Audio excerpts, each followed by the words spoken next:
मैं डॉक्टर भामा अग्रवाल आपके अपने यूट्यूब चैनल पर आपका स्वागत करती हूँ, अभिनंदन करती हूँ। आइए प्यारे बच्चों, आज हम डॉक्टर धर्मवीर भारती द्वारा रचित विप्रलब्धा नामक कविता का अध्ययन आरंभ करते हैं। इस कविता के अध्ययन से पूर्व इसे सरल और सहज बनाने के लिए हम कुछ स्मरणीय बिंदुओं पर अपना ध्यान केंद्रित करते हैं। नंबर 1, विप्रलब्धा डॉक्टर धर्मवीर भारती द्वारा रचित है। नंबर 2, डॉक्टर धर्मवीर भारती प्रगतिवाद के सशक्त हस्ताक्षर हैं। नंबर 3, विप्रलब्धा कविता उनके काव्य कन्नू प्रिया से लिया गया है। नंबर 4, यह रचना नायिका प्रधान है और इस रचना की नायिका राधा है। नंबर 5, इस रचना में संयोग के आनंद तथा वियोग की तड़फ का सजीव चित्रण किया गया है। नंबर 6, राधा के जीवन की नीरसता की तुलना बुझी हुई राख, टूटे हुए गीत, डूबे हुए चांद, खाली बर्तन, जूड़े से गिरे हुए बेले, उजड़े मेले की तुलना के साथ दर्शाई गई है। नंबर 7, कृष्ण की याद में उनका स्वर भंग हो चुका है और जीवन सूना है। नंबर 8, श्री कृष्ण की स्मृति में राधा का जीवन टूटे हुए खंडहर में मणियों से जड़ित दर्पण के समान है, अर्थात नायिका का सौंदर्य तो है मगर उसका मन बेहद दुखी है।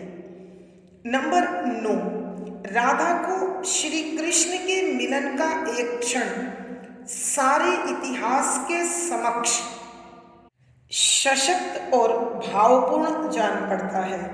नंबर 10, जिन बालों के सौंदर्य में राधा ने कभी समय को बांधा था, आज वही बाल उन्हें नागपाश की भांति जकड़ रहे हैं। नंबर 11, राधा के जीवन में संशय अर्थात संदेह इस प्रकार समाया हुआ है जैसे बुझी हुई राख में चिंगारी होती है और शराब के प्याले में बची हुई आखिरी बूंद होती है। यहाँ कवि बता रहे हैं कि राधा समय से पराजित हो चुकी है और उसका तन और मन दोनों अशांत हैं। तो आइए बच्चों, अब हम पदों की व्याख्या करते हैं। पद संख्या 1, बुझी हुई राख, टूटे हुए गीत, डूबे हुए चांद, रीते हुए पात्र, बीते हुए क्षण सा मेरा यह जिस्म, कल तक जो जादू था, सूरज था, वेग था तुम्हारे आश्लेष में, आज वह जूड़े से गिरे हुए बेले सा टूटा है, मलान है, दुगना सुनसान है, बीते हुए उत्सव सा, उठे हुए मेले सा। प्रसंग, प्रस्तुत पद हमारी हिंदी की पाठ्य पुस्तक समकालीन हिंदी कविता में प्रगतिवाद के सशक्त हस्ताक्षर डॉक्टर धर्मवीर भारती जी द्वारा रचित विप्रलब्धा नामक कविता से लिया गया है। यह कविता उनकी काव्य रचना कन्नू प्रिया का आखिरी गीत है। संदर्भ, इस पद में कवि श्री कृष्ण के वियोग में तड़पती हुई राधा के विरह का मार्मिक और यथार्थ चित्रण कर रही है। यहाँ कवि बताते हैं कि एक समय जब राधा और श्री कृष्ण एक दूसरे के साथ थे, संयोग काल था, जीवन में आनंद था, खुशियां थीं, आकर्षण था, लेकिन आज वियोग अवस्था में यही आनंद दोगुनी तड़फ के साथ, दोगुनी व्यथा के साथ राधा को कचोट रहा है, तड़फा रहा है, उसे बेजान बना रहा है। तो राधा की स्थिति का चित्र खींचते हुए कविवर लिखते हैं कि व्याख्या, शब्दों के अर्थ साथ साथ बुझी हुई राख अर्थात गर्मी से रहित, आग का जो बचा हुआ हिस्सा होता है ठंडा होने पर उसे राख कहते हैं। टूटे हुए गीत कि गीत यदि बंद में होता है तो ही उसका सौंदर्य होता है, अलग अलग पंक्ति गीत नहीं बन सकती। डूबे हुए चांद कि जो चांद बादलों में छिप जाए उसकी चांदनी शेष नहीं बचती। रीते हुए पात्र कि बर्तन में कोई चीज डली और वो समाप्त हो गई तो बर्तन झूठा हो गया, निरर्थक हो गया। बीते हुए क्षण सा, जो समय बीत जाता है उसकी कोई कीमत नहीं रहती। जिस्म शरीर, जादू आकर्षण, सूरज गर्मी का प्रतीक, वेग गति थी, आश्लेष यानी स्नेह, प्रेम, प्रणय, टूटा है, बिखर चुका है, अर्थात हारा हुआ मन, मलान। मलान का अर्थ वैसे तो मैला होता है, लेकिन यहां है उदास, सूना, दुगना, दोगुना, सुनसान, सन्नाटे से भरा, सूनेपन से भरा, बीते हुए, समाप्त हो जाने वाले उत्सव के समान। कि जब उत्सव होना होता है तो सजावट और चहल पहल बहुत अधिक होती है, और जैसे ही उत्सव खत्म हो जाता है तो वहां सिर्फ और सिर्फ बिखराव बचता है, सौंदर्य खत्म हो जाता है। मेले सा, मेले की स्थिति भी ऐसी ही है। तो यहां कविवर डॉक्टर धर्मवीर भारती राधा के जीवन के वियोग का वर्णन करते हुए कहते हैं कि अब श्री कृष्ण से बिछुड़ने के बाद राधा के जीवन में जो अकेलापन है, जो विरह, वह उसे तड़फा रहा है, कचोट रहा है, उसे व्यथित कर रहा है। और किस प्रकार व्यथित कर रहा है उसका वर्णन कवि कैसे कर रहे हैं, देखिए। बड़ा भावुक, बड़ा मर्मस्पर्शी चित्रण है कि यादों में डूबी है राधा। किसकी यादों में? श्री कृष्ण की। कि श्री कृष्ण की यादों में डूबी हुई राधा की स्थिति जो है वो इस प्रकार है कि मानो विरह के कारण उसका जो शरीर, उसका जो सौंदर्य है, उसके लिए वो स्वयं विश्लेषण करती हुई कहती है कि अब मेरी स्थिति उस राख के समान है जो बुझ चुकी है। अर्थात अब उस राख में कोई गर्मी नहीं है, आकर्षण नहीं है, कोई तेज शेष नहीं है। टूटे हुए गीत कि जिस प्रकार गीत की पंक्तियां, गीत के बंद बिखर जाए तो वो गीत नहीं रहता, तो उसी प्रकार राधा कहती है कि मेरे जीवन में कोई संगीत नहीं है, कोई लय नहीं है, कोई बंधन नहीं है, और बंधनहीन जीवन, स्वर टूट चुका है, भाव, लय और मन छूने की शक्ति समाप्त हो गई है। डूबे हुए चांद कि अब मेरे शरीर की स्थिति डूब चुके चंद्रमा के समान है, कि डूबे हुए चंद्रमा के साथ चांदनी नहीं होती।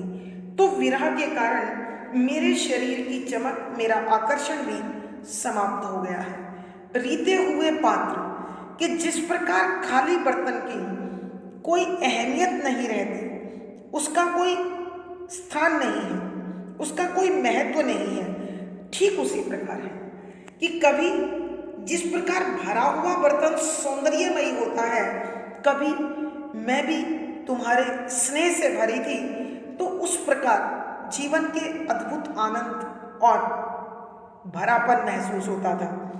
लेकिन आज नीरस हूँ, खाली हूँ, एकांती हूँ। बीते हुए क्षण सा कि जिस प्रकार बीता हुआ समय कोई अर्थ नहीं रखता है, उसका कोई लाभ नहीं है, ठीक मेरे जीवन का भी अब मुझे कोई लाभ प्राप्त नहीं हो रहा है।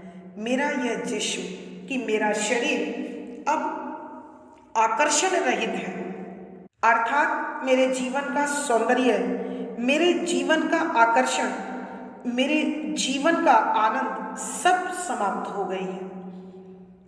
कल तक जो जादू था, सूरज था, वेग था तुम्हारे आश्लेष में, कि कल तक मुझे यह शरीर अत्यंत मोहक लगता था, आकर्षक लगता था।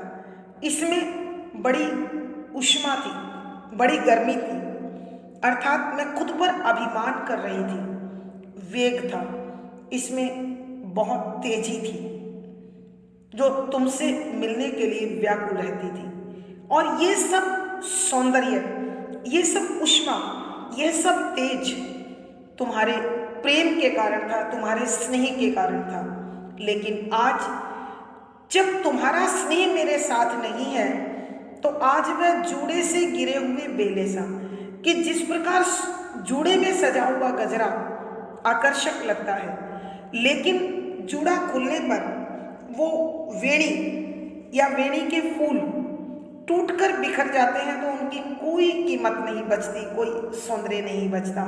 टूटा है मलान है कि यह टूट चुका है और मुरझा चुका है। उसी प्रकार मेरे जीवन का आकर्षण भी बिखर चुका है, नीरस है, उदास है, दुगना सुनसान है, कि अब यह सन्नाटा और भी अधिक गहरा हो चुका है, क्योंकि मिलन की आशा धीरे धीरे टूटती जा रही है।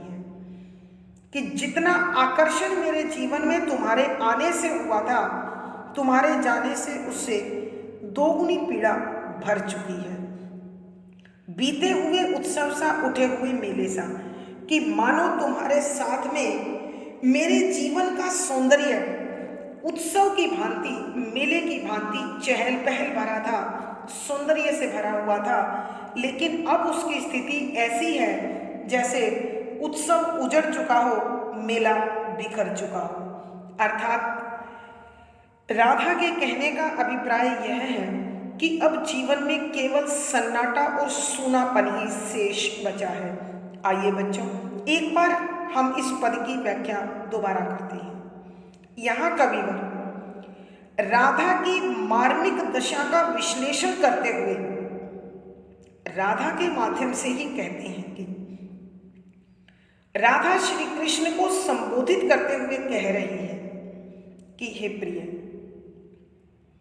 तुम्हारे जीवन से चले जाने पर मेरे जीवन में जो नीरसता है, जो उदासी है, जो अकेलापन है, वो अब मुझे कचोट रहा है, मुझे तड़फा रहा है, मुझे व्यथित कर रहा है। आज मेरे शरीर की स्थिति ऐसी है जैसे बुझी हुई आग के बाद बची हुई राख होती है, अर्थात वहां कोई गर्मी नहीं है, कोई तेज नहीं है। टूटे हुए गीत सा, कि मैं उस प्रकार बिखर चुकी हूं जैसे किसी गीत के बंद और पंक्तियां बिखर जाए, तो वो गीत न संगीत की कसौटी पर खरा उतर सकता है और न ही किसी के हृदय में बस सकता है।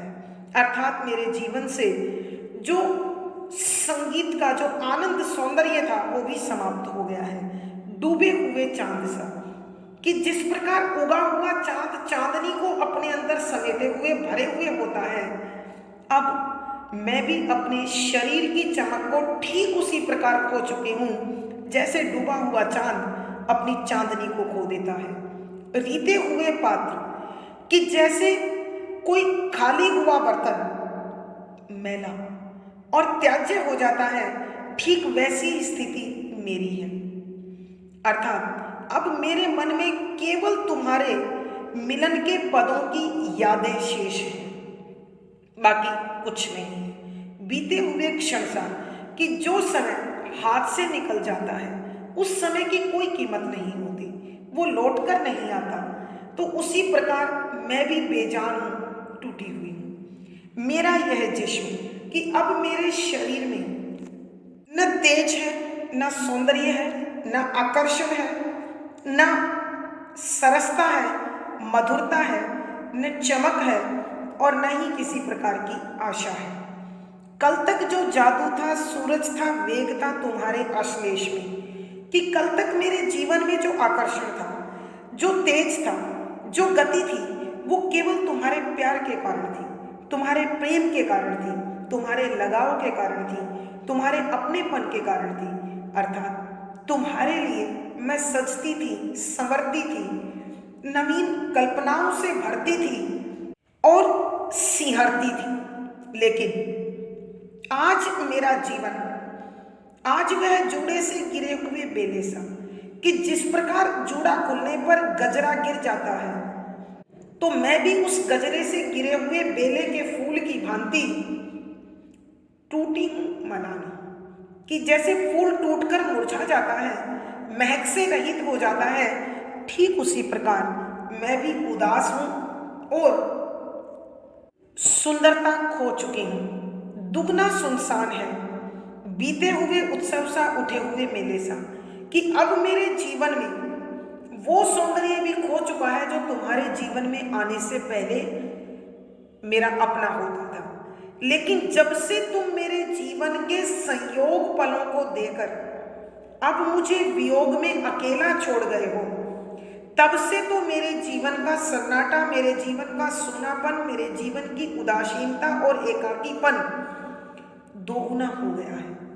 आज मेरे शरीर की स्थिति, मेरे मन की स्थिति ठीक वैसी है जिस प्रकार बीते हुए उत्सव और उजड़े हुए मेले में केवल बिखराव शेष रहता है। अर्थात उसे दोबारा समेटा नहीं जा सकता, बांधा नहीं जा सकता, सजाया नहीं जा सकता। ठीक उसी प्रकार आज मेरे जीवन में केवल अकेलापन है, सुनापन है, बिखरापन है और है तुम्हारी यादों की कसक, बेचैनी, तड़फ। अर्थात कवि के कहने का भाव यह है कि राधा का जीवन अब अत्यधिक सूना, उजड़ा हुआ, बिखरा हुआ बन चुका है।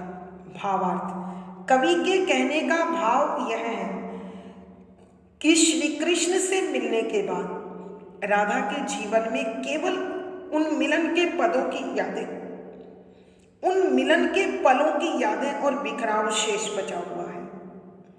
विशेष यहां इस पद में विरह से तड़पती हुई राधा का अत्यंत मार्मिक चित्रण किया गया है। कवि ने राधा के शरीर की तुलना बड़े आकर्षक उपमानों से कर उसमें चमत्कार उत्पन्न किया है। लक्षणा शब्द शक्ति है, वियोग श्रृंगार रस है, माधुर्य गुण है।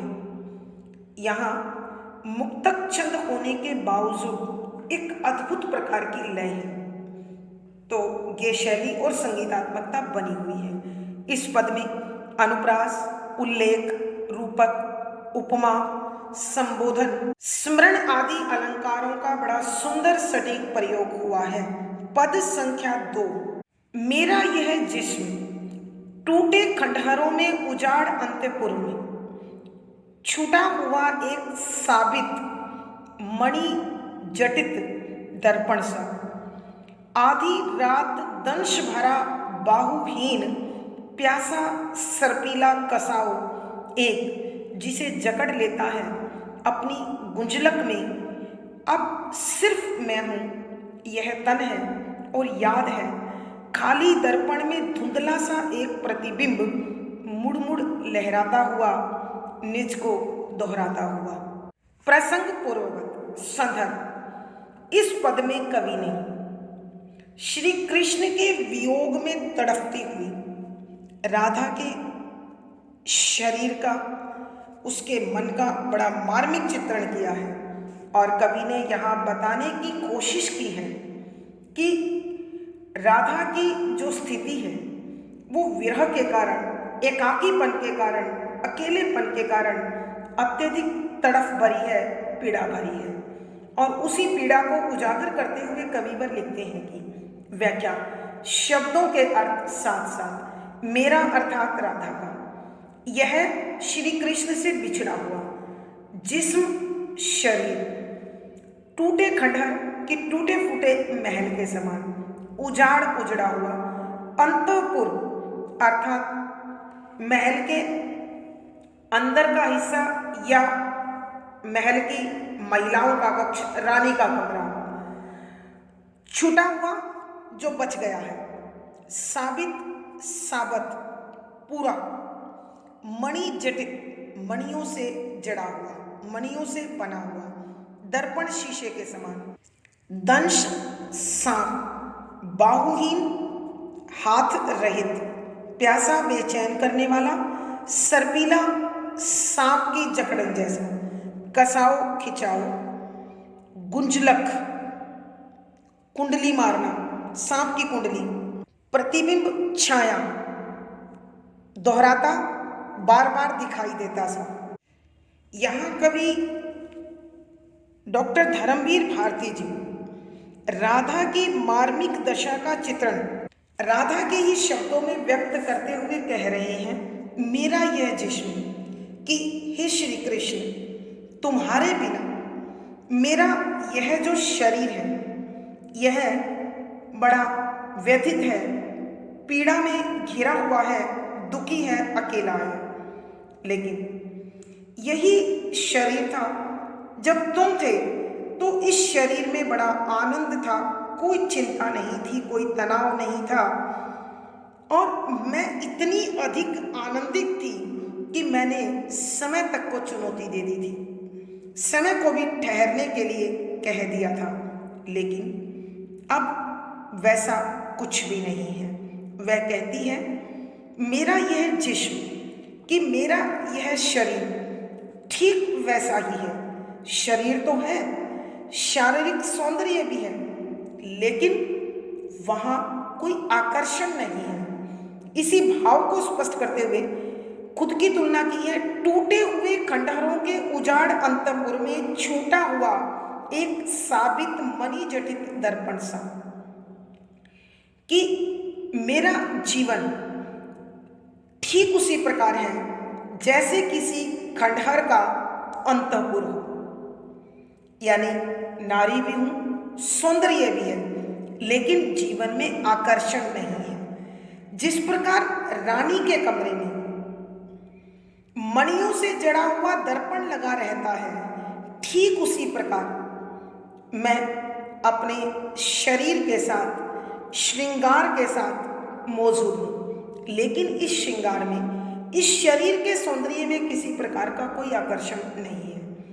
प्यारे बच्चों, जहाँ हीरे ज्वारात मणि होते हैं वहाँ सांप होते हैं। तो यहाँ राधा ने इसी सत्य को उजागर किया हुआ है। छूटा हुआ एक साबित मणि जड़ित दर्पण सा, कि इस खंडहर में जो रानी का कक्ष है उसमें एक ऐसा दर्पण है जो मणियों से बना हुआ है और पूर्ण साबित है। अर्थात कहने का भाव यह है कि राधा अपने सौंदर्य के साथ, राजसी वैभव के साथ मौजूद है, लेकिन मन में किसी प्रकार का आकर्षण नहीं है, कोई खिंचाव नहीं है, कोई लगाव नहीं है। आधी रात दंश भरा बाहुहीन प्यासा सर्पीला कसाओ एक जिसे जकड़ लेता है, कि विरह से व्यथित मन दिन तो जैसे तैसे काट लेता है, मगर रात की तड़फ उससे सहन नहीं होती। तो यहाँ उसी रात का चित्र खींचते हुए राधा कहती है, आधी रात दंश भरा, कि आधी रात के समय तुम्हारा यह विरह मुझे ऐसा प्रतीत होता है मानो किसी नाग ने मुझे डंक मार दिया हो, अर्थात बेहद तड़फा देने वाला, बाहुहीन प्यासा सर्पीला कसाऊ, कि बुझाओं से रहित बेचैनी बढ़ा देने वाला, सांप की भांति घेरे में ले लेने वाला एक विशेष प्रकार का कसाव, एक विशेष प्रकार की जकड़न मुझे अपने इर्द गिर्द महसूस होती है, मानो किसी सांप ने अपनी कुंडली में मुझे जकड़ लिया हो, जिससे छूटना संभव नहीं हो। अब सिर्फ मैं हूँ, यह तन है और याद है कि हे कन्हु, हे कृष्ण, एक तुम ही थे जो मुझे इस कसाव से, जो मुझे इस तड़फ से, इस बेचैनी से बचा सकते थे, लेकिन अब तुम मेरे पास नहीं हो। तो अब मैं अकेली हूँ और इस अकेलेपन में मेरा यह शरीर है और इस शरीर में वो यादें हैं जो मेरी बेचैनी को, मेरी तड़फ को, मेरे एकाकीपन को और बढ़ा रही है। खाली दर्पण में धुंधला सा एक प्रतिबिंब कि मेरे इस शरीर में, मेरी आंखों में, इस दर्पण में मानो कोई धुंधली सी छाया तुम्हारे मिलन के पदों की आती हो और मुझे तड़फा रही हो, मुड़ मुड़ लहराता हुआ कि बार बार वह चित्र लहराकर इस प्रतिबिंब में मुझे दिखाई देता है, निज को दोहराता हुआ कि उन मिलन के पलों को बार बार दोहराकर लहराता हुआ सा कोई चित्र मेरी आंखों के सामने आता है और मुझे और अधिक बेचैन करके और अधिक तड़फाकर वापस चला जाता है। अर्थात कवि के कहने का भाव यह है कि अब राधा के जीवन में सिर्फ श्री कृष्ण के मिलन के पलों की यादों के अतिरिक्त और कुछ नहीं है। आइए बच्चों, हम इस पद की व्याख्या एक बार फिर करते हैं। यहाँ राधा अपने मन की बेचैनी को, तड़फ को श्री कृष्ण के समक्ष प्रस्तुत करते हुए, व्यक्त करते हुए कहती है कि एक वो समय था जब मैं और तुम साथ थे। मिलन के पलों में मैंने समय को भी चुनौती दे दी थी, उसे भी ठहरने के लिए कह दिया था, लेकिन जब से तुम मेरे पास से गए हो, मैं विरह की आग में जल रही हूँ। मैं अकेली तड़फ रही हूँ, उदास हूँ, नीरस जीवन जी रही हूँ। तो ऐसे में मेरा यह शरीर ठीक उस प्रकार है, टूटे हुए खंडहरों के उजाड़ अंतपुर में, कि जिस प्रकार किसी टूटे फूटे महल के रनिवासे में, रानी के कमरे में जो उजड़ चुका है। उजड़ क्यों चुका है? क्योंकि रानी के कमरे की कीमत तभी है जब वहां राजा हो, राजा का साथ हो, राजा का प्यार हो। लेकिन राधा के जीवन में श्री कृष्ण नहीं है, इसलिए उसने स्वयं की तुलना की है छूटा हुआ एक साबित मणि जड़ित दर्पण सा, कि जिस प्रकाश उस रनिवासे में एक ऐसा दर्पण छूट जाए, रह जाए, जो उसकी दीवार पर लगा हुआ हो और मणियों से जड़ा हुआ हो, हीरे ज्वारात उसमें लगे हुए हों। अर्थात मुझे लगता है कि यहाँ राधा यह कहना चाहती है कि मैं अपने पूर्ण शरीर के साथ, सौंदर्य के साथ मौजूद हूँ, लेकिन उस सौंदर्य में आकर्षण नहीं है, मेरे मन में उसके प्रति कोई लगाव नहीं है। राजकुमारी होने के नाते वहाँ सज्जा भी है और नारी सुलभ सौंदर्य भी है, नारी सुलभ देह भी है, लेकिन फिर भी वहाँ मेरे मन में इस शरीर के प्रति कोई लगाव नहीं है। इस पर मुझे अब प्यार नहीं आता है, आकर्षण नहीं आता है। लेकिन जैसा कि एक सत्य है, जहाँ हीरे ज्वारात मणि होते हैं वहाँ सांप पहुँच जाते हैं। तो नायिका राधा कह रही है कि आधी रात दंश भरा बाहुहीन प्यासा सर्पीला कसाव एक जिसे जकड़ लेता है अपनी गुंजलक में, कि विरह से व्यथित मन को रात का समय और भी अधिक दुर्वह होता है, असह्य होता है, बेचैन कर देने वाला होता है। तो यहाँ राधा बता रही है कि आधी रात के समय यह विरह मुझे उसी प्रकार तड़पाता है मानो किसी सांप ने मुझे डंक मार दिया हो, और यह विरह मेरे शरीर में इस प्रकार ऐंठन पैदा करता है, इस प्रकार तड़फ बेचैनी पैदा करता है मानो किसी सांप ने भुजाओं से रहित होने के बाद भी एक बेचैन कर देने वाला खिंचाव मेरे शरीर के इर्द गिर्द मुझे जकड़े हुए हो, मानो किसी सांप ने मुझे अपनी कुंडलनी में, अपने कुंडल में जकड़ लिया हो। हे कृष्ण, इस बेचैनी को, इस तड़फ को, इस खिंचाव को, इस कसाव को केवल तुम तोड़ सकते थे, जो अब मेरे जीवन में नहीं हो। अतः यह तड़फ मुझे और भी अधिक बेचैन कर रही है और मिलन की आशा न होने के कारण जीवन में निराशा और नीरसता भी भर चुकी है। अब सिर्फ मैं हूं, यह तन है और याद है कि अब केवल राधा बची हुई है। यह राधा का शरीर है और राधा के शरीर और मन में श्री कृष्ण की यादें हैं। किस प्रकार की यादें हैं? वो क्या कहती हैं? खाली दर्पण में धुंधला सा एक प्रतिबिंब मुड़ मुड़ लहराता हुआ मुझको दोहराता हुआ। कि राधा कहती है, मुझे वो संयोग के पल बार बार ठीक उसी प्रकार याद आते हैं जैसे दर्पण में कोई चित्र बन रहा हो। अर्थात राधा के कहने का भाव यह है कि मिलन के वो पल चलचित्र की भांति लहराते हुए मेरी आंखों के सामने प्रकट होते हैं और फिर देखते ही देखते गायब हो जाते हैं और मुझे बेहद बेचैन कर जाते हैं, तड़फा जाते हैं। अर्थात अब मेरे जीवन में केवल तुम्हारी यादें शेष हैं और उन यादों के साथ तड़फ है, बेचैनी है, अकेलापन है, सन्नाटा है और निराशा है। भावार्थ: कवि के कहने का भाव यह है कि राधा का जीवन श्री कृष्ण के बिना अत्यधिक दुखी है और विरह से घिरा हुआ है। यहाँ कवि बता रहे हैं कि टूटे हुए खंडहर में मणि जड़ित दर्पण यह दर्शा रहा है राधा के जीवन के वैभव को, जो अब खत्म हो चुका है। शुद्ध साहित्यिक खड़ी बोली का प्रयोग है। उर्दू मिश्रित हिंदी ने विशेष सौंदर्य उत्पन्न कर दिया है। वियोग श्रृंगार रस है, माधुर्य गुण है, लक्षणा शब्द शक्ति है।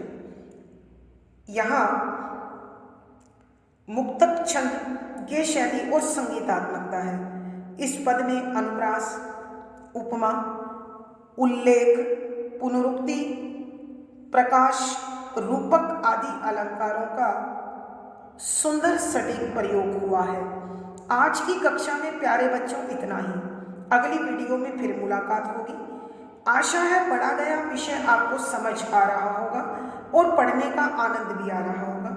अपने भाव में विचार कमेंट बॉक्स में लिखें। वीडियो को लाइक करें, शेयर करें और चैनल सब्सक्राइब करें। आपका दिन और जीवन मंगलमय हो, इसी शुभकामना के साथ आभार, धन्यवाद।